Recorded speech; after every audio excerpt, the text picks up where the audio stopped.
예, 학개론, 요번 모의고사 문제, 문제풀이 한번 해보도록 하겠습니다. 그러니까 5회죠? 7월 모의고사 문제, 같이 한번 풀어봅시다. 자, 1번 문제부터 보도록 하겠습니다. 다음은 부동산 활동의, 일반 원칙, 특별 원칙 설명입니다. 타당한 것은, 자, 1번 봅시다. 일반 원칙은 능률성, 안정성, 경제성, 공정성, 원칙 이런 것들을 말한다. 그래서 여러분들 이렇게 되어 있고, 감정평가에 있어서는요, 감정평가는 요 전달성의 원칙, 요걸 아주 강조해요. 근데 여러분들 우리 수업하면서 내가 노당 얘기하잖아요. 감정평가에서는 요 능률성, 요것이 아니고, 경제성 대신에 요 전달성의 원칙, 요 부분을 강조한다. 왜냐면 감정평가는요, 사실상 빨리빨리 신속하게 돼야 돼요. 그게 안 되면은 그 사이에 가격이 변하거든. 예, 그래서 가치가 바뀌기 때문에, 왜냐면 가치는 감정평가의 이제 제 원칙에 보면은요, 여러분들 우리가 이런 거 있잖아요. 변동의 원칙, 토대가 되는 원칙에서 그게 있어서 바뀌기 때문에 신속한 그 전달성의 원칙, 그걸 요한다. 그 다음에 2번 능률성의 원칙입니다. 능률성의 원칙은요, 거래 질서 확립, 소유 활동에 있어서, 아니죠. 소유 활동하고 거래 활동, 이게 바뀌었잖아요. 소유. 가지고 있을 적에는 여러분들 그냥 갖고 있으면 안 돼. 그럼 뭔가를 하면서 있어야 된다는 거죠. 그렇기 때문에 가능한 한 최유 이용이다. 그러나 거래에 있어서는 거래 질서 확립이다 해서 여러분들 요거는 기출문제로도 나왔던 내용입니다. 능률성의 원칙 하면은 소유 활동에 있어서는 최유 이용, 거래 활동에 있어서는 거래 질서 확립. 예, 그리고 이제 효율성, 형평성 이런 것들은 맞는 내용이고요. 그다음, 자, 능률성의 원칙 하면 이전의 원칙, 보족의 원칙 하는데, 이 보족의 원칙이라고 하는 것은요, 이건 뭐냐면 인간의 다리, 저기를 도와준다. 그죠? 그러니까 한계를 보충한다. 그러니까 이게 바로 보존의 원칙이죠. 그러니까 보족의 원칙이죠. 근데 여기 이전의 원칙이라고 하는 건, 이전의 원칙은 사람들이 하던 것을 전부 기계 쪽으로다가 점점 바꿔간다. 자동화시키면서 바뀐다. 이런 것들이 이제 거기에 이전의 원칙이고, 보족의 원칙은 인간의 행위를 갖다가 도와주고 보충한다. 기계를 통해서 이런 것들을 통해서 보충한다. 그런 개념이죠. 그래서 여기에 한계를 보충한다. 요게 적혔으니까 보족의 원칙. 요게 족자가 다리 족자예요. 예, 맞는 내용입니다. 그래서 이게 능률화이다. 그래서 이제 생산 활동에 있어서의 능률화, 경영에 관한 그런 내용이 되겠습니다. 그 다음에 4번의 경우는 능률성의 원칙, 복합 개념 논리에 따라 법률적, 경제적, 기술성. 여기는 안정성이라고 적혀 있잖아. 안정성이, 이거 안정성의 원칙이죠. 그러니까 이게 4번은요, 논리적으로도 틀려버렸어. 답은 5번입니다. 그래서, 이거 4번을 좀 이제 설명하면, 여러분들 그 안정성의 원칙이라고 할 때, 이제 기술적인 측면에서 안정성은 이제 물건이 견고해야 되겠죠. 그리고 법률적으로 안전하다?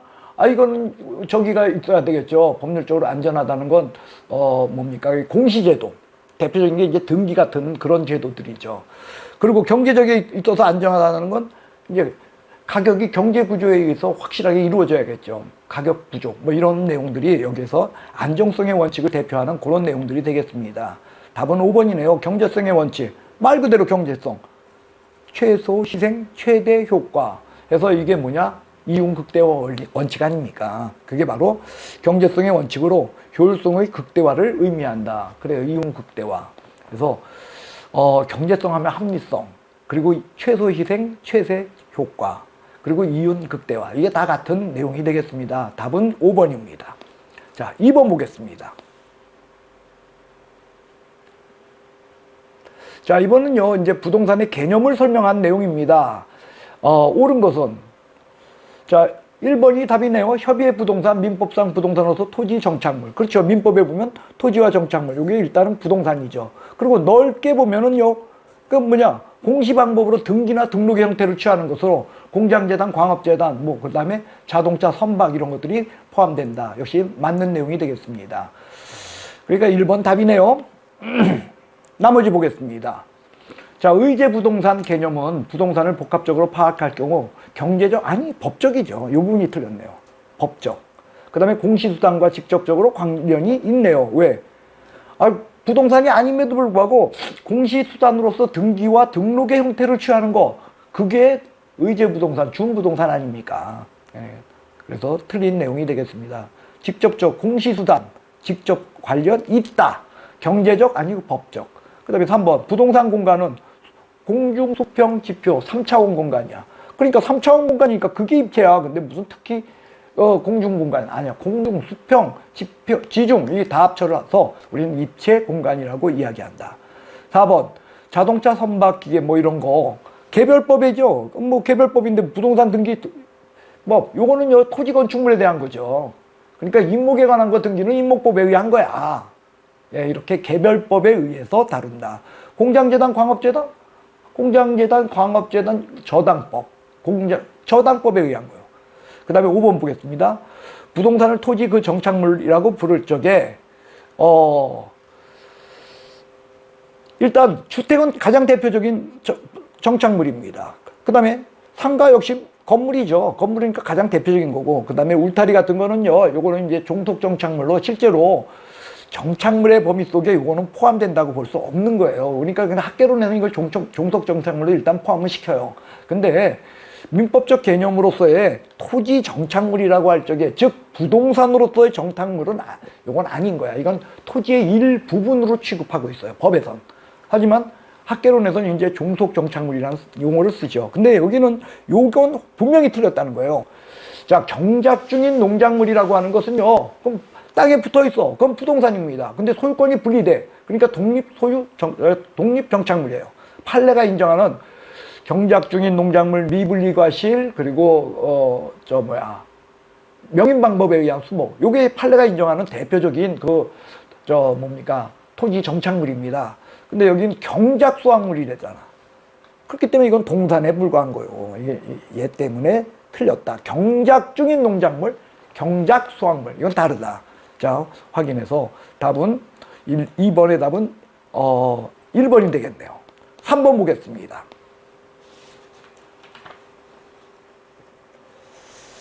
자, 용어 알맞게 쓰래요. 자, 용어를 알맞게 쓴 거. 그래서 일단 용도 지역 내에 여기 내라고 돼 있어요. 지역 내 간의 변화니까 요거는 여러분들 이행지겠네요. 그래서 이행지. 용도 지역 간에 바뀌면은 이거는 후보지죠. 예, 그러니까 틀렸고. 그 다음에 니은은 뭐냐면 등록의 단위야. 등기의 단위입니다. 그러니까 필지가 되겠네요. 요건 이행지. 그 다음에 가격 수준 요거 나오면 여러분들 떠올라야죠. 요거 획지. 일단의 토지. 그 다음에 소유권은 있는데 이용실익이 없다. 이건 법지네요. 단 요거 기억하셔야 될 게 뭐냐. 아니 소유권 없고 이용실익은 있는데 소유권이 없는 땅. 그건 뭐죠? 빈지. 두 개를 구별해 주시길 바랍니다. 그 다음에 지력 회복을 위해서 쉬게 하는 토지. 예, 이건 휴안지. 예, 내용이 되겠습니다. 그래서 답은요, 이건 이제 휴안지겠죠? 다만 이제 휴안지랑 같이 구별해야 될 게 유유지. 그 다음에 공안지. 뭐 요거는 좀 구별합시다. 유유지는 바람직하지 못하게 놀리는 땅. 그래서 놀고 논다. 유자, 놀 유자, 놀 휴자 아니야. 놀고 놀아. 바람 들어갔어. 바람 들어가면 유유지야. 그 다음에, 그러니까 바람직하지 못하게 놀리는 땅 하면은 유유지야. 공안지 하면은요, 여러분들 이거는 공안지는요, 이건 뭐냐면은 지가상승 노리고서 그냥 놀리고 있는 땅인 거죠. 그러니까 한마디로 말해서 소유의 활동에 있어서 최유효 이용을 못하고 있는 땅이야, 이게. 공안지. 지가상승만 놀리는 땅. 그런 내용이 되겠습니다. 그래서 여기 답은요, 그러니까 몇 번이야? 3번이 되겠네요. 그 다음 4번 보겠습니다. 자, 부동산의 특성에 관한 설명입니다. 틀린 것은, 예. 자, 1번, 토지는 그 영속성으로 이용. 영속성 나오면 뭐 수익과 이익, 뭐 소득 이런 게 분리된다. 그거 나오면 맞아요. 그래서 소유, 그 다음에 이익, 그 다음에 여기 이제 소유이익과 그 다음에 사용이익이겠죠. 이거 빠졌네. 그래서, 여기 있네요. 소유, 이익용. 그래서 소유이익과 그 다음에 이용이익, 요거 분리된다. 그래서 그 바람에, 예, 임대차 시장이 출현한다. 임대차가 되는 것은, 이거 오래 쓸 수 있기 때문에 되는 거요. 오래 쓰지 않는 건 임대차 못해요. 새우깡을 임대할 수 없다. 그 뜻입니다. 자, 2번 수직선 형태의 토지 공급곡선. 공급곡선이 이렇게 고추섰다는 거죠. 예, 이렇게 된 것은 일단 부증성, 못 늘리기 때문이다. 대표적인 게 부증성입니다. 그리고 또 개별성이 또 이제 여기에 해당하는 거죠. 개별적이기 때문에 이 개별성은 뭐냐면 이게 독점이라는 거예요. 그러니까 공급곡선이 이렇게 똑바로 예, 되었다 이건데, 여긴 영속성, 요게 약간의 문제는 있어요. 막 약간의 문제는 있지만 어쨌든 부증성 그리고 개별성이 더 정확한 답이 되겠습니다. 그 다음에 3번 위치의 가변성. 위치의 가변성이라는 건 위치의 고정성은 물리적 특성. 절대적 위치는 안 바뀌는 거야. 근데 위치가 가변한다? 이거는 경제적, 인문적, 성격입니다. 그래서 상대적 위치의 가변성에서 맞는 내용이 되겠습니다. 그 다음에 용도의 다양성. 용도가 다양하기 때문에 그죠? 미래치를 생각해서 나는 최유효 이용을 찾아야 돼. 그래서 입지론, 그 다음에 적지론 해서 특히 여러분들 용도의 다양성은 적지론이고요. 입지론은 용도의 다양성보다는 부동성과 연결된다. 이렇게 기억하십시다. 여러분들 입지론이라는 건 이런 거예요. 여러 개의 부동산이 있어. 여러 개 부동산 중에서 어떤 게 제일 좋은가를 찾는 건 입지론이야. 얘가 최고다. 이건 입지론입니다. 그게 아니라 적지론은 뭐냐? 한 개 부동산이 있어. 이 부동산 갖고 내가 뭐 하는 데 쓰는 게 제일 좋겠냐? 그게 적지론입니다. 그러니까 뭐 하는 게 제일 좋겠냐? 그 얘기는 뭐냐? 용도가 다양하기 때문이죠. 그래서 적지론과 관계가 깊다. 그래서 실질적으로 보면은요, 이런 게 입지론, 그렇네요. 여기 입지론 중에서 적지론과 관련이 있다 해서 맞네요. 입지론 하면, 다시요. 입지론에는 적지론과 입지론이 있는데, 입지론 하면 부동성과 연결돼. 왜? 못 움직이니까. 그러니까, 요게 최고구나. 요거 찾는 거야. 근데 적지론은 하나 부동산을 가지고 어떤 용도로 쓰는 게 제일 좋을까? 왜? 용도가 다양하니까. 그래서 4번 답입니다. 맞는 내용입니다. 자, 5번입니다. 부동성에 관한 거. 여러분들이 부동성에 관한 것은요, 인접성이죠. 부동산하고 인접성은 그래서 성격이 동일한 거야. 예. 그래서 여기 개별성, 이게 틀렸습니다. 그래서 부동성의 입지론은 가치의 제원칙 중에서 적합의 원칙, 이거 맞아요. 그래서 이 적합의 원칙은 외부적 원칙 아닙니까? 근데 균형의 원칙은요, 이건 내부적 원칙으로서 이건 오히려 개별성, 요게 맞는 거죠. 그래서 균형의 원칙은 개별성. 그래서 물건 하나가, 걔가 있죠. 이렇게 물건이 있는데 걔가 설비가 과잉하거나 과소한 상태, 이런 것은요, 우리가 균형의 원칙에 어긋났다. 이렇게 보는 거야. 여기에 대해서 적합의 원칙이라고 하는 것은요, 이런 문제가 아니라, 여러분들, 요거는 주변과 안 맞냐, 맞냐의 문제야. 그럼요, 그 얘기는 뭐냐? 인접성의 문제라는 거예요. 주변과 맞는가. 그래서 적합의 원칙에 어긋나게 되면은요, 여러분들 우리 경제적 감가, 그 다음에 균형의 원칙에 어긋나면 기능적 감가, 이것까지도 같이 떠올라야 되는 그런 내용이 되겠습니다. 그래서 4번의 답은요, 결국 틀린 거니까 5번이 분명히 틀렸습니다. 물론 약간 2번도 문제는 있습니다. 그 다음, 자, 5번 보도록 하겠습니다. 자, 주어진 자료에 대한 설명입니다. 틀린 것은, 이것도 굉장히 유명한 문제죠. 시험에, 기출문제 유형에 비슷하게 많이 나오는 그런 유형입니다. 자, 일단 봅시다. 2019년 1월 1일. 이거네요. 현재 존재하고 있는 주택량은 요거다. 그러니까 현재래. 그러니까 이건 저량이네요. 저량으로서의 또 요게 이때. 그러니까 공급량이네. 1번 맞네요. 그 다음에 2019년 12월 31일 요거네요. 요 부분이네요. 현재 요거다. 그러니까 120만 호다. 맞네요. 그 바람에 2019년 12월 31일 요거네요. 요건 저량으로서 요만큼이고, 그 다음에 보유하고자, 이건 그러니까 저기네요. 요게 수요네요. 수요 저량이네. 요건 100만이니까 예, 공실이 20만 호네요. 예. 그래서 3번 답입니다. 예, 나머지 여러분들 마찬가지죠. 유량 공급. 유량 공급은 이거죠. 100만 호였는데 지금 뭐냐면 120만 호니까 20만 호가 공급됐네. 그 다음 90만 호였는데 100만 호를 보유하고자 하니까 수요량, 유량으로서의 수량은 10만 호네요. 그러니까 이거는 동안, 기간의 문제로 되어 있고요. 맞는 내용이 되겠습니다. 자, 6번 보겠습니다. 부동산 수요에 대한 설명으로서 틀린 것은 답은 2번이죠. 부동산 가격이 하락하는 경우. 예, 가격입니다. 가격에 관한 것이기 때문에 수요량의 변화야. 그래서 수요의 법칙은 가격이 오르내리면 수요량은 내리오른다. 이게 수요의 법칙 아닙니까? 그러니까 내려갔기 때문에 수요량은 증가한다. 맞아요. 수요량의 증가는 곡선의 이동이 아니라 점의 이동이죠. 그러니까 2번이 틀렸습니다. 나머지 보겠습니다. 정부가 저소득층에 위해 주택 보조금을 주는 거야. 그러니까 이건 정책론 얘기죠. 예, 보조금을 주면 호주머니에 돈이 많아진 거야. 그 바람에 사고자 하는 수요가 증가해. 그러니까 수요가 증가하니까 여러분들 이건 우측이동. 소득 증가 하면 수요의 증가. 그래서 우측이동. 맞네요. 점의 이동이 아닌 수요의 증가이고 그리고 곡선의 이동이다. 그 다음에 금리가 인상됐네요. 금리가 인상되게 되면 수요와 공급이 다 감소. 그러니까 수요 곡선, 공급 곡선 다 좌측 이동.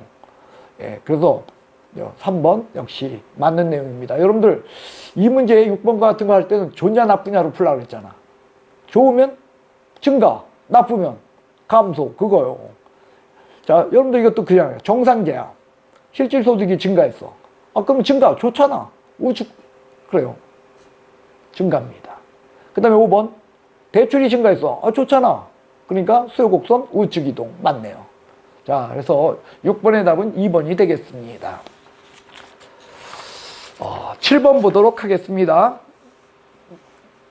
부동산 공급 곡선에 대한 설명입니다. 틀린 것은 여러분들 항상 기억할 게 그거죠. 단기, 장기 나누어서 단기에는 비탄력적, 장기에는 탄력적. 그러니까 비탄력적이라는 건 기울기가 완만하다. 근데 여기는 장기 공급 곡선이 기울기가 보다 완만하고 탄력적이다. 3번. 7번은 그러니까 여러분들이 누구나 다 맞추는 그런 내용인 것 같습니다. 자, 한번 볼까요? 1번. 공급 곡선은 각 가격 수준에서 생산자가 기꺼이 공급하려고 하는 최대 수량. 단, 최대 수량이지만 가격은 최저 가격입니다. 다만 수요 곡선상에 있는 모든 점은 그건 최대 가격의 최대 수량이야. 그거 같이 기억합시다.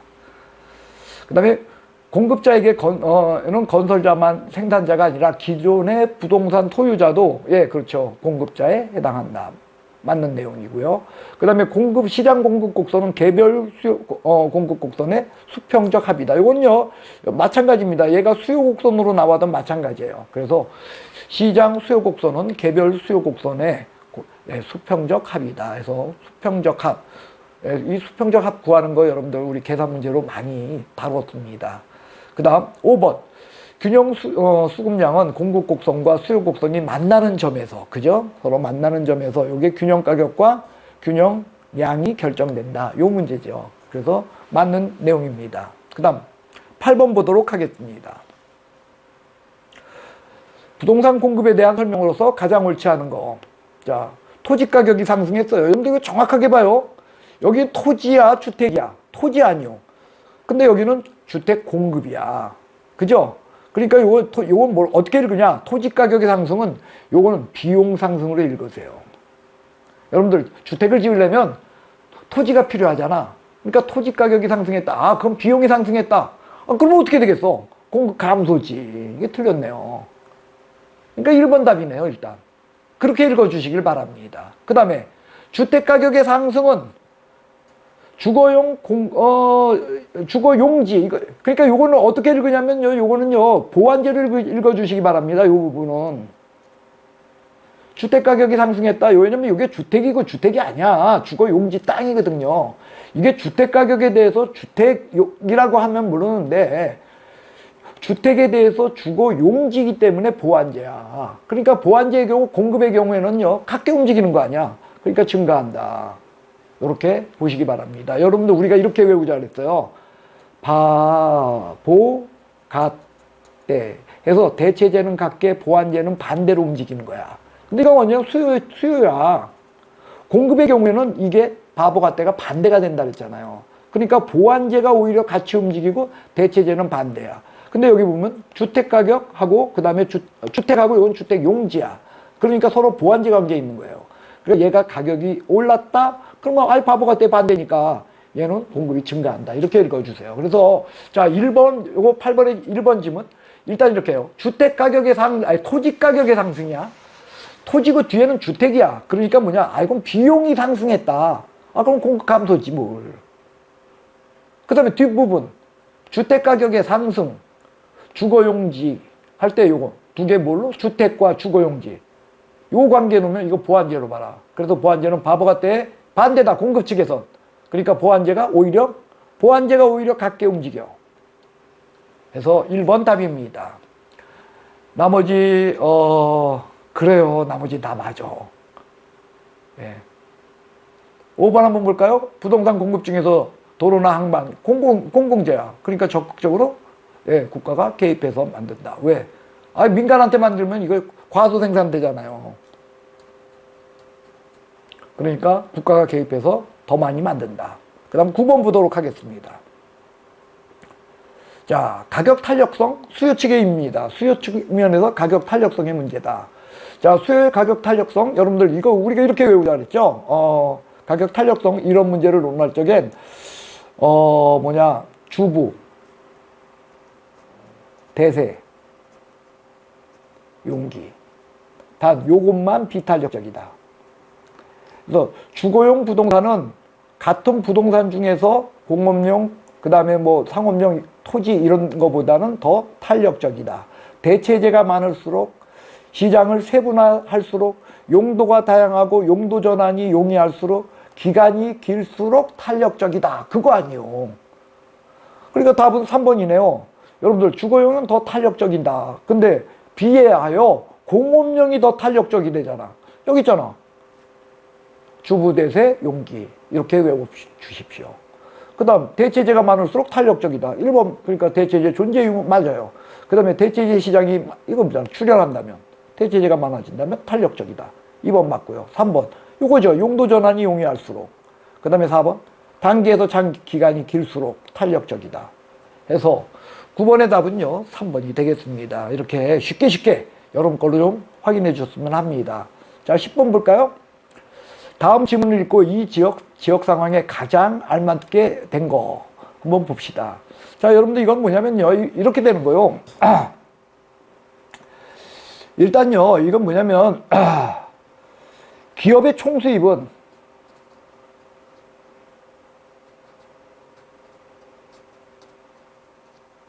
수요 탄력성에 의존하고,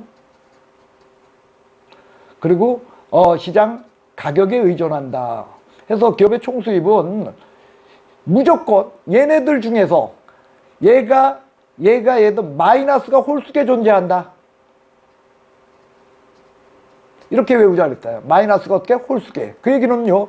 기업의 총수입 이게 증가하려면 플러스라고 할 거 아니야. 여러분들 생각해봐요. 우리가 플라마이나의 문제는 이렇게 된다는 거죠. 얘가 플러스라면 탄력성, 비탄력성 어디가 플러스 같아? 탄력성이 플러스죠. 그럼 가격, 인상, 인하, 오른다가 플러스죠. 무조건 마이너스가 홀수게 존재해야 돼. 맞으려면. 기업의 총수입이 증가하려면 수요가 탄력적일 땐 가격을 낮춰야 돼. 기업의 총수입 증가시키기 위해선 수요의 탄력성이 비탄력적일 때, 마이너스일 땐 가격은 올려야 돼. 그래서 반면에 얘가 플러스라면 기업의 총수입은 감소한다는 뜻이죠. 얘가 마이너라면 즉 비탄력적이고 가격을 인하했다. 기업의 총수입 감소한다. 예.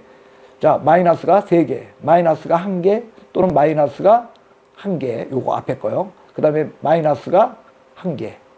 요렇게 해서 10번의 문제는 여러분들 막상 분양 가격을 인상했더니 플러스로 표시하라는 거예요. 총수입이 감소했대. 마이너스로 표시하라는 거예요. 왜 플라마이나니까 수요 탄력성. 공급 탄력하면 틀려. 이거 시험에 공급 탄력성을 고쳐요. 얘는 뭐일 수밖에 없다? 여긴 플러스인데 마이너스니까 마이너스 홀수해야 돼. 그러니까 얘는 수요가 탄력적이다. 그게 답이라는 거예요. 이 부동산의 수요 일단 이거야. 공급하면 틀려. 그 다음에 소득하면 틀려. 가격 탄력성 문제죠. 근데 그게 보다 탄력적이다. 4번이 답이 되겠습니다. 이렇게 풀어주십시오. 다시 한번 이야기하겠습니다. 여러분들 기업의 총수입 그 문제를 논할 때는 3가지 문제다. 수요 탄력성, 그 다음 가격, 기업의 총수입. 이때 탄력적이다 플러스, 비탄력적이다 마이너스로 생각하자. 가격 오른다 플러스, 그 다음에 내린다 마이너스. 총수입 오른다 플러스 내린다 마이너스에서 무조건 마이너스 홀수계. 다시요. 여러분들 이거 이렇게 머릿속으로 떠올려 보세요. 자, 수요가 탄력적일 때 그럼 플러스 떠오르면 돼. 가격을 인하하면 마이너스 하면 돼. 그러니까 플러스 마이너스 하나 나왔네요. 그러니까 기업의 총수입은 증가한다. 그땐 플러스 하란 말이에요. 이렇게 찾아주십시오. 그 다음 11번 보겠습니다. 자, 부동산 시장에 대한 설명 중 틀린 것은 그냥 답은 보이네요. 개별성이 강하기 때문에 맞아요. 그렇기 때문에 조직화하기가 굉장히 어렵네요. 근데 용이하다. 틀린 내용이 되겠습니다. 자, 1번부터 보겠습니다. 부동산 시장은 양질, 위치 등 여러 측면에서 유사한 부동산에 대해서 그 가격이 균등해지려는 경향이 있는 지리적 구역. 그죠? 그거 형성한다. 그래서 지역적으로 차이 난다. 그래서 인근지, 유사지 이런 문제가 생긴다.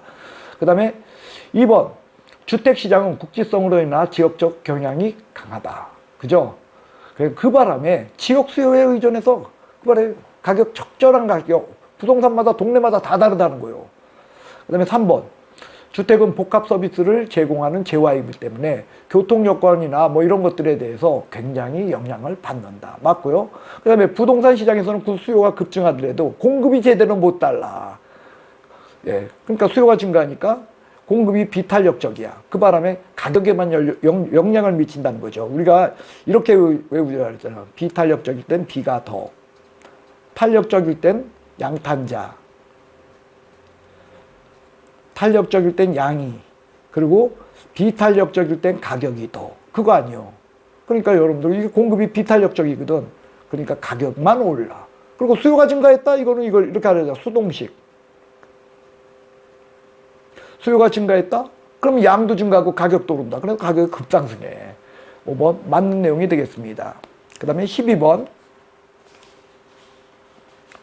자, 주택의 여과에 관한 내용입니다. 틀린 것은 답은 4번인데요. 4번 보시면은요, 이거 보면 이렇게 됐어요. 보수를 통해서 가치 상승분. 그러니까 이거 보수하는데 비용이 100 들었어.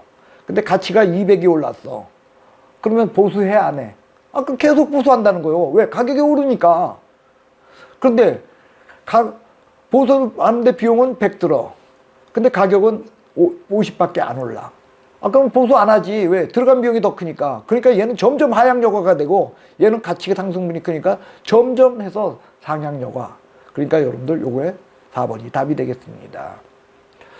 자, 나머지 한번 볼까요? 여러분들 하향 여과래. 하향 여과는 저소득층 소득이 증가했대. 그러면 저소득층의 소득이 증가하게 되면 저소득층 수요가 증가하는 거야. 저소득층 수요가 증가한다는 것은 결국 뭐냐? 저소득층이 저가주택 매입이 증가한다는 거예요. 그렇기 때문에 하향 여과가 생긴다. 맞는 얘기예요. 그 다음에 저가주택, 이거죠, 이게. 수요 증가. 그죠? 그래요. 수요가 증가한다? 아까 본 거죠. 수동식. 요거요. 수요가 증가하면 동일하게 움직여. 동일하게. 어떻게? 양 증가, 가격 증가. 그러니까 임대료 상승. 맞습니다. 그 다음 5번 하향 여과 현상이 계속되면 고소득층 주거지역은 점차 저소득층 주거지역으로 바뀔 것이다. 그죠? 하향 여과의 특징은 그거죠. 고소득 주거지역에서 저소득 주거지역으로 바뀌는 것. 그러니까 맞는 내용이 되겠고요. 12번 답은 4번이 되겠네요. 자, 13번 보겠습니다. 자, 13번은요, 여러분들. 자, 13번은 어떤 문제냐? 요거는요, 여러분들, 기출문제는 보통요, 계산 문제로 나오는 것들이 뭐가 나오냐면은요, 저기가 나오죠. 뭐냐면은, 정보 가치를 묻는 문제가 나왔는데, 여긴 정보 가치가 아니고요. 이거는 뭐냐면 시장 가치를 묻고 있어요. 그러니까 시장 가치 문제를 묻는 그런 문제니까 이 시장 가치 문제는요, 우리가 이런 식으로 생각하면 돼요. 우리 한번 볼까요? 여러분들 여기다가 제가 이걸 한번 대부서 한번 써보도록 하겠습니다. 자, 기본적으로 시장 가치는 이런 문제다. 자, 인근 지역에서 이게 들어설 확률이 들어서게 되면은 1년 후에 개발되게 되면 그때는 얼마가 되냐면 이게 90이 돼. 그 다음에 개발 안 되면 그때는 1년 후에 얼마냐면 35억이 되네요. 여기 있네요. 60이었네요. 60억하고 35억이다. 그런데 지금 요구 수익률이 얼마냐면 10%야. 그러니까 이걸 오늘날 가치로 얘를 고쳐주면은 이걸 갖다가 1 플러스 요구 수익률 1.1이네요. 이걸로 나눈다는 거죠. 1.1로 이렇게 나눈다. 예. 그러니까 결국 어떻게 되냐면, 일단 요게 이렇게 되고 요게 이렇게 되면은 현재 가치가 되는 거야. 근데 이 현재 가치에다가 어떻게 한다? 될 확률을 곱한다는 거죠. 그 확률은 얼마냐면, 들어설 확률은 80%야. 그러니까 0.8을 곱하고. 그 다음에 안 들어설 확률은 얼마냐? 0.2네요. 그러니까 0.1을 곱하면 돼. 그러니까 이 문제는요, 이렇게 뜨면 된다는 거죠. 결국 뭐냐, 나누긴 이거니까 60에다가 0.8 곱하고, 그 다음에 35에다가 0.2 곱한 다음에, 이거 1.1로 나누라. 이런 내용이 된다는 거예요, 이거. 간단하게. 될 확률, 될 가치, 안 됐을 때 가치. 거기에다가 될 확률, 안 될 확률. 이거 하고, 그 다음에 1 플러스 요구 수익률로 나눈다. 이렇게 보시면 됩니다. 이게요, 만약에 정보가치 문제라면 굉장히 쉽다 그랬잖아요. 큰 돈에서 작은 돈 빼고, 그 다음에 1 플러스 요구 수익률로 나누고, 그리고 안 될 확률, 그죠? 0.2 이거 곱하면 된다. 이건데 정보가치가 아니고 이건 시장가치를 묻기 때문에, 시장가치라는 건 뭐냐면 사람들이 사기도 하고 팔기도 할 수 있는 시장에서 형성되는 가치가 얼마냐는 거예요. 이렇게 구한다. 그래서 요거 하면은 6, 8이 48, 4.8 나올 거고, 48이라고 써요, 그냥. 요거 하게 되면 얼마입니까?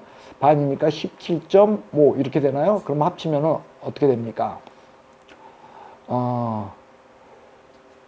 65.5. 이걸 1.1로 나눈다. 그죠? 나누게 되면 답은 얼마? 50억. 그럼 이게 틀렸네요. 55.5 이렇게 나와요. 6, 8이 48. 그래서 55.5가 나와야 되는데, 아닌가요? 이거 잘못됐나? 70이네요. 이게 잘못됐네요. 70. 그러니까 55가 나오네요. 이걸 1.1로 나누니까 답은 50 이렇게 됐네요. 죄송합니다. 여기요. 다시 하세요. 안 보였네. 다시 한번 보겠습니다. 시장가치 이 부분인데, 요거는요, 여러분들 이렇게 되는 거예요. 6, 8이 48. 그 다음에 요거 곱해주니까 7. 그러니까 두 개 더하니까 55. 그 50으로 얼마? 1.1로 나눈다. 그러니까 답은 50이다. 이렇게 구하면 되겠습니다. 그래서 13번은요, 여러분들, 흔하지 않은 그런 내용의 문제가 되겠습니다. 자, 우리 다음 문제 보도록 하겠습니다. 14번 문제입니다.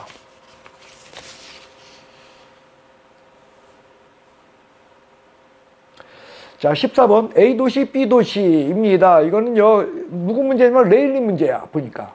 자, 레일리 문제는요, 두 도시 이야기라 그랬죠. 무조건 두 도시 얘기가 나오는 거야. 그래서 레일리 얘기가 나왔을 적엔 최소비로 나타내고, 레일리는 절대로, 공간 마찰 계수 뭐 이런 거 안 주어진다 그랬어요. 왜? 그 자체로 레일리는 인력 법칙에 의하기 때문에 무조건 거리 제곱에 반비례하는 거야. 그래서 최소 7.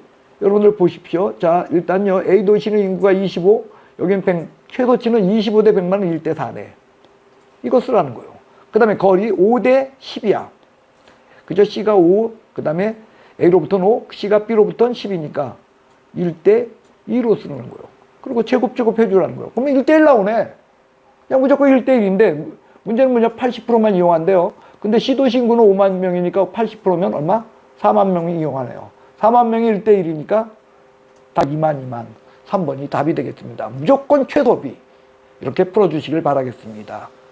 제일 쉬워요, 요게. 그러면서 또 기출문제 작년만 안 나왔어. 10년 동안 작년만 안 나온 문제니까 여러분들이 꼭 해결해야 될 그런 내용입니다. 자, 그 다음 문제 한번 볼까요? 그 다음 15번입니다. 다음 지대에 관한 내용으로서 틀린 거. 자, 여러분들 거기 답은 2번인데요. 한번 2번 볼까요? 자, 단일 도심에서 상업용 토지용 도심 부근에 나타나는 것은 상업용 토지 단위 면적당 생산성이 가장 높고, 그래요. 그 다음에 운송비가 가장 크기 때문이다. 이거 틀렸네요. 자, 여러분들 무조건요, 여러분들 여기요, 이 도심에 관한 이 문제 할 때는 이렇게 되는 거예요. 기본적으로 도심 쪽은요, 기울기가 여기다 이렇게 보면 여기가 도심이고 여기 이제 거리라 갈 때 이렇게 해서 이쪽으로 갈수록 기울기가 완만해지고 이쪽엔 기울기가 큰 거 아닙니까? 이런 얘기는 뭐냐면 단위 토지에 대해서 투여되는 항상 여기는 이거야. 이 문제가 나올 때 분모는 무조건 뭐다? 토지야. 그리고 분자는 요게 생산량이 될 수도 있고, 그 다음에 운송비가 될 수도 있고, 그 다음에 생산비가 될 수도 있고요. 그 다음에 요게, 대체 상품이라고 할 수도 있고 해서 여기는 뭐가 나와도 나누는 건 뭐다? 토지. 근데 이 값이 크대. 도심에서 이 값이 크다는 건 요거 토지, 요거에 비해서 이게 커졌음을 의미한다는 거예요. 그러니까 단위 토지장 생산성이 크고, 이게 틀렸다는 거죠. 그 다음에 운송비가 어떻다? 무조건 토지 아닌 요 위에 거 다 비용이라니까. 비용, 생산성 다야. 그러니까 크다. 예, 다 틀렸다는 거죠. 2번이 답입니다. 이런 식으로 여러분들 요 문제 풉시다. 자, 1번 보겠습니다. 입찰 지대 곡선에 따르게 되면, 그죠? 예, 지대는 기업주 정상이윤, 그죠? 나머지 다 뽑아간다. 잉여다. 일단 맞고요. 그 다음에 도심 지역에 높다? 대체성이 크다. 그거야. 토지에 대해서 나머지가 크다야. 밑에는 토지야. 그러니까 요 위에는 뭐가 가든지 간에, 위에 거. 그래서 이게 틀린 거야. 크다. 요거 크다. 근데 밑에 토지에 대해서 이게 크다라는 게 도심의 얘기라는 거죠. 그러니까 대체 성장성이 여기 크다 해서 얘는 또 맞다는 거예요. 그 다음 4번 보면은 토지 사용량으로 나니까 밑에가 토지야. 위에 건 다른 거고. 그죠? 그러니까 뭐 생산물의 단위량, 그게 뭐 운송비일 수도 있고 생산성일 수도 있고 생산량일 수도 있고 대체 상품일 수도 있고 뭐 다 돼. 근데 밑에는 무조건 토지야. 그래서 토지로 나눈 거다. 그거 맞는 내용이 된다는 거죠. 그 다음에 요거 매번 나오는 거죠. 최저 금액 하면 틀린다. 최대 금액이다. 15번 맞고요. 그래서 15번의 답은 2번이 되겠습니다. 다시요. 무조건 요 밑에는 토지다. 토지에 대해서 얘가 크다라는 게 도심의 얘기다. 근데 요거는 여기서처럼 대자본의 대체성 이것일 수도 있고 생산성 요것일 수도 있고 그 다음에 운송비 이것일 수도 있다. 이게 크려면 요거에 대해서 요게 크다. 그런 뜻이다. 왜? 도심은 기울기가 크다. 그 뜻이다. 16번 보겠습니다. 자, 마샬의 준지대론입니다. 틀린 것은 답은 4번이 되겠습니다. 일단요, 여러분들 경제지대, 그죠? 파레토 지대라고 하는 이 경제지대는요, 여러분들 요건 뭐냐? 단기에 적용된다. 맞아. 근데 준지대라고 하는 죄송합니다. 이거 파레토 지대 이건 뭐 장기 단기 상관없이 이 경제지대는요, 여러분들 이거 아닙니까? 이렇게 주어졌을 때 우리가 알고 있는 요쪽 요 부분 즉 뭐냐? 공급자 잉여에 해당하는 게 경제지대이고 그리고 요 부분은 우리가 전용 수입이라 해서 생산자가 다른 쪽으로 이동하지 않도록 해주는 최소한의 수입, 요걸 전용 수입이다 이렇게 이야기한다. 그래서 기울기가 커지면 커질수록 이렇게 되니까 경제지대는 늘어나고 기울기가 작아지면 작아질수록 전용 수입이 커진다. 뭐 이런 이야기 여러분들이 알고 있는 그런 내용입니다. 그래서 이 경제지대는 장기 단기 없이 무조건 쓰이는 개념입니다. 그런데 여기에 대해서 준지대라고 하는 거 이건 고정 생산 요소에 대한 내용으로서 이것은 뭐냐면 단기에 단기 동안에는 마치 토지처럼 행동한다. 그래서 요것만 단기죠. 그래서 4번이 답입니다. 자, 여러분들 3번 볼까요? 일시적으로 토지와 유사한 성격을 가지는 생산 요소에 귀속되는 소득을 준지대로 설명한다. 맞아요. 그 다음에 장기에는 고정 생산 요소가 없다라는 거요. 그러니까 예를 들면 이런 거요. 그냥 우리가 수업 시간에 한 걸로 이거 대처하도록 하겠습니다. 그래서 다시 한번 여러분들 준지대 그게 단기야. 여긴 경제지대라는 쓸데없는 게 들어가서 틀렸다는 거예요. 자, 여러분들 오늘 보니까 시험 아주 잘 본 분들도 있고 그리고 시험 좀 못 보신 분들도 있는데 못 보신 분들의 특징은 뭐냐면 자기를 신뢰하지 못한 거야. 이런데 이게 준지대는 요거 알잖아. 근데 이 경제지대 이게 틀린 건데 이걸 갖다가 함부로 과감하게 쓰지 못한다는 거는 그만큼 자기 못 믿는 거죠. 자, 5번 보겠습니다. 토지 이외의 고정 생산 요소에 귀속되는 소득, 토지에 대한 개량 공사에 추가적으로 발생해. 역시 뭐다? 이 부분도 준지대다. 이렇게 이야기하는 내용입니다. 그래서 준지대를 설명하는 그런 내용이 되겠습니다. 자, 17번 보겠습니다. 자, 공공재에 대한 설명입니다. 공공재는 시장 실패를 이야기하는 그런 거다. 그리고 과소 생산된다. 그 이유는 비경합성, 비배제성 때문이다. 그런 거죠. 그래서 국가가 개입해서 국가가 공공재를 건축하는 경우가 많다. 뭐 이런 내용들. 자, 일단 1번 공공재 소비의 비배제성, 비경합성 맞아요. 그 다음에 규모의 경제, 그리고 외부 효과 중에 공공재는요 주로 정의 외부 효과를 일으키죠. 그래서 규모의 경제 맞습니다. 그 다음 3번 공공재는 일반적으로 정부가 세금이나 공공기금으로 공급하는 경우가 정부가 많이 해. 왜? 과소 생산되다 보니까. 그 다음에 4번 공공재는 생산을 시장에 맡길 경우 무임승차 뭐 이래서 여기 있잖아. 과소 생산 요때. 근데 과하다. 틀렸네요. 그 다음에 5번 정의 외부 효과를 일으키는 뭐 산림, 명승지 이런 것도 공공재적 성격을 갖고 있다. 맞는 내용이 되겠습니다. 자, 18번 보도록 하겠습니다. 자, 정부의 시장 개입에 관한 내용입니다. 틀린 것은 자, 여러분들 여기 보면 토지이용규제 이용규제는요 개인의 소유권을 갖다가 건드리는 게 아니죠. 소유권을 그냥 놔두고 이용을 제한하는 말 그대로 이용규제 아닙니까? 이용을 제한하는 거죠. 소유권 권리를 제한하는 게 아니고 이용을 규제한다. 그런 측면이 되겠습니다. 그래서 일단 1번 답입니다. 자, 2번 공영개발 실물경제에 뛰어드는 거야. 그러니까 실물경제에 직접 뛰어들었다? 공급자, 수요자 역할을 직접 한다? 이건 뭐냐?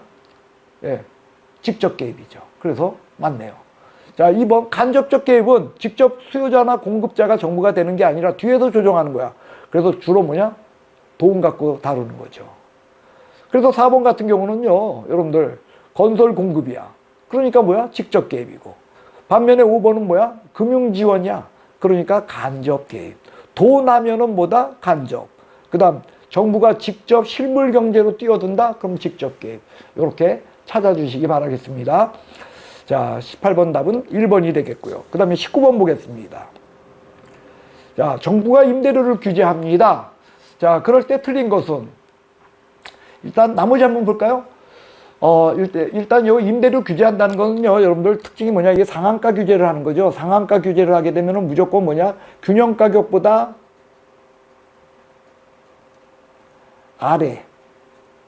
아래로 규제를 해라. 이런 내용이 되겠죠. 그래가지고 균형 가격보다 아래로 규제하기 때문에 무조건 초과 수요가 발생한다. 초과 공급하면 틀린다 그랬죠. 근데 이 초과 수요를 줄이기 위해서는 가능한 한 어떻다? 비탄력적인 게 좋다. 그 이유는 이런 거죠. 여러분들 비탄력적인 게 좋은 이유는요. 이런 내용이에요. 자, 이게 초과 수요인데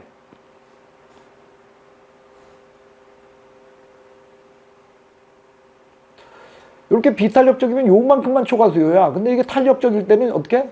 이게 전부 이게 저기가 되는 거죠. 이게 이제 여기는요. 이제 수요가 비탄력적으로 했는데 공급이 비탄력적이어도 마찬가지입니다. 요 부분만 생기는 거죠. 요 부분만. 그러니까 비탄력적일수록 이 초과수요. 이 초과수요라는 건 집 없는 사람이 많다는 뜻이에요. 그러니까 나쁜 거야. 초과수요가 있으면. 그러니까 결국 뭐냐? 비탄력적일수록 정책적 효율성이 커진다. 이거 비효율성이라는 거 틀린 거야. 비탄력적일수록 좋아. 예. 탄력적이면 뭐냐? 어떠냐면 이런 거요. 집 없는 사람이 너무 많아진다는 거예요. 초과수요가 생겨서. 자, 2번 답입니다. 틀렸습니다. 자, 그 다음에 나머지 한번 보겠습니다. 주택임대차 계약갱신 시 임대료 상승률에 대한 규제는 장기적으로 기존 임차인들의 주거이동을 저하시킬 수 있다. 예, 요 얘기는 무슨 얘기냐면은 이런 거죠. 계약 끝난 다음에 임대료 몇 프로 이상은 못 올린다라고 하면은 안 이사 간다는 거죠. 예, 그래서 임차인의 주거이동을 저하시킨다. 근데 이거는요, 사실은 주택임대차 보호법 보면 이런 규정이 없어요. 이거 잘못 낸 그런 내용이 되겠죠. 그 다음에 3번 균형 임대료보다 상한이 낮아야 돼. 예, 그러면 대신에 요거 있잖아요. 점점 줄어드는 거야, 공급이. 비탄력적에서 요렇게 줄어든다는 거죠. 예, 그 바람에, 남는 것들은 질 떨어진 것만 남는 거죠. 그 다음에 4번 임대료 규제가 지속적이면 장기적으로 암시장 형성된다. 이것이 여러분들 문제죠. 왜 그러냐면 공급의 감소. 이렇게 돌아가가지고 공급이 감소되기 때문에 장기적으로 그래서 암시장 형성된다. 그 다음에 5번 임대료가 이거 아래 해야 돼. 균형가가 이게 더 높다면 균형가보다 더 위에 있다면 정책적으로 아무 효과가 없다. 그래서 2번이 답입니다. 자, 20번 보겠습니다. 자, 부동산 조세에 관한 내용입니다. 여러분들 조세에 관한 내용은요, 이거죠. 일단요, 양도세는요, 실물경제 측에서 동결 효과 같은 게 있어가지고 오히려 가격을 올릴 수 있는 요건, 가격. 그럼 물건이 다 없어져가지고 국가가 요구하는 건 세금을 통해 가지고서 규제를 통해서 가격을 낮추려고 했던 건데 오히려 동결 효과로 말미암아 가격이 올라갈 수도 있다. 그 바람에 한시적이어야 한다라는 것이 그것이 이제 뭐냐면 그 양도세에 관한 문제고요. 그리고 나머지 문제 중에서 세금에 관한 문제 중에서 조세의 정가로 항상 비탄력적인 애가 많이 얻어맞는다. 그것도 올라달라 그랬어요. 근데 3번은 지금 완전 거꾸로 썼잖아요. 보조금이든 여러분들 조세든 다 똑같아. 비탄력적인 애가 많이 얻어맞고 많이 혜택 보는 거야. 비탄력적인. 근데 여기 탄력적인 자에게 라고 해서 틀린 내용이 되겠습니다. 그래서 답은 3번이 되겠고요. 그 다음에 계산대가 부과되면 부과된 세금은 장기적으로 임차인에게 전가될 수 있다. 그건요, 공급국 탄력적으로 바뀌니까. 공급국이 탄력적으로 바뀌기 때문에 그렇다는 거예요. 왜? 비탄력적일 때 혼자 다 감당하는데. 그 다음에 부동산 세금 정부나 지방자치단체에 필요한 재원을 조달해. 그리고 분배의 불공정성을 여러분들 이건 불공평성입니다. 효율성의 문제는 아닙니다. 예, 그래서 국가가 시장 실패를 위해서 들어가는 건 효율성의 문제입니다. 그러나 이렇게 조세처럼 이런 문제는 불공정성, 불평등성 요걸 개선하기 위한 거다. 맞습니다. 그 다음에 소득 탄력성이 0보다 큰 주택에 대해서 주택조합을 감면하게 되면, 주택조세를 감면하게 되면 고소득층이 더 규모가 크고 질 좋은 그런 주택을 구입할 수 있다. 왜? 탄력성이 제로니까. 예. 그 다음, 부동산 조세, 부동산 자원 재분배, 소득의 재분배, 그 다음에 자원의 재분배 역할을 합니다. 다만, 조세가 들어가게 되면, 뭐냐면, 그 소비자 잉여, 공급자 잉여, 그래가지고 이런 것들이 상실되는 그런 부분이 생길 수 있다. 단, 완전 비탄력적일 때는 그저 이러한 그 소비자 잉여, 공급자 잉여, 상실분이 없다. 이런 것들이 같이 기억나야 될 그런 내용이 되겠습니다. 그래서 20번의 답은요,